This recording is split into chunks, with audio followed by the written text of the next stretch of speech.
Bonjour à tous, bienvenue dans notre émission La Bible dans toute son exactitude. Comme j'ai toujours l'habitude de le dire, pour plonger dans la profondeur des Écritures, dans la profondeur de la parole. Nous avons parlé en long et à large de la consécration. Je sais qu'il y a des émissions que vous pouvez encore suivre en replay, ça sera une bonne chose. Nous ne pensons pas avoir tout dit, mais avoir fait l'essentiel. Maintenant, nous allons commencer une nouvelle série sur la prière. La prière, la prière. Bien aimé dans le Seigneur, prière.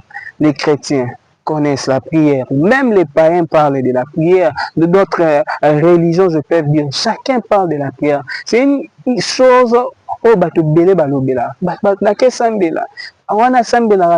maintenant, nous, on va nous concentrer par la grâce de Dieu sur la prière. Mais comme c'est le début, nous allons commencer vraiment par l'introduction en nous posant une seule question.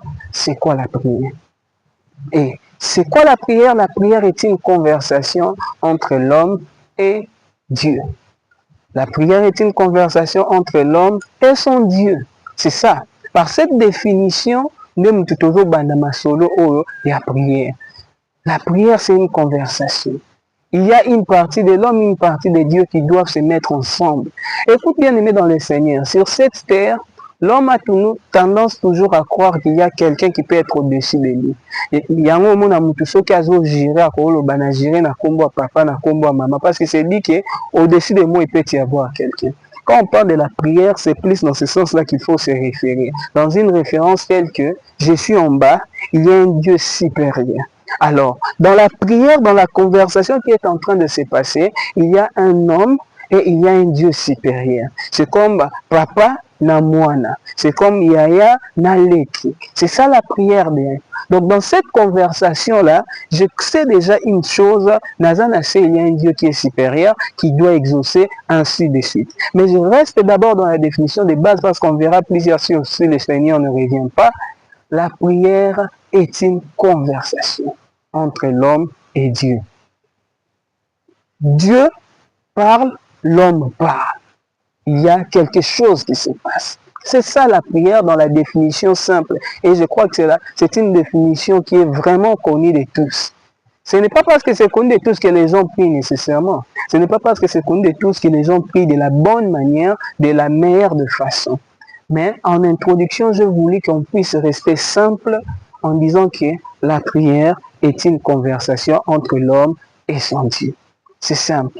Mais je pense bien, comme on vient de l'introduire, dans les prochaines émissions, on va rester toujours dans cette définition parce qu'on va donner les implications de cette définition. Ça sera très important et avec bien sûr quelques versets autorobakisa. Mais pendant okangalelo autobani masolo à prière ezani.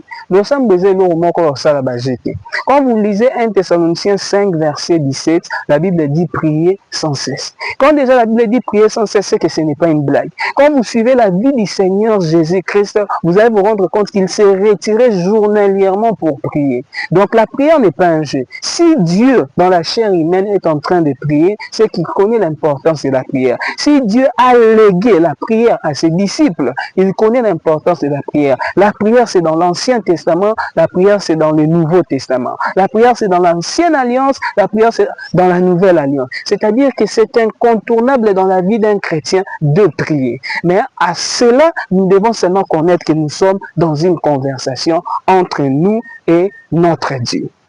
Prochainement, j'espère que si le Seigneur Jésus ne revient pas, nous parlerons encore de cela en détail. Que Dieu nous bénisse richement. À la prochaine. Merci encore une fois de plus. Merci.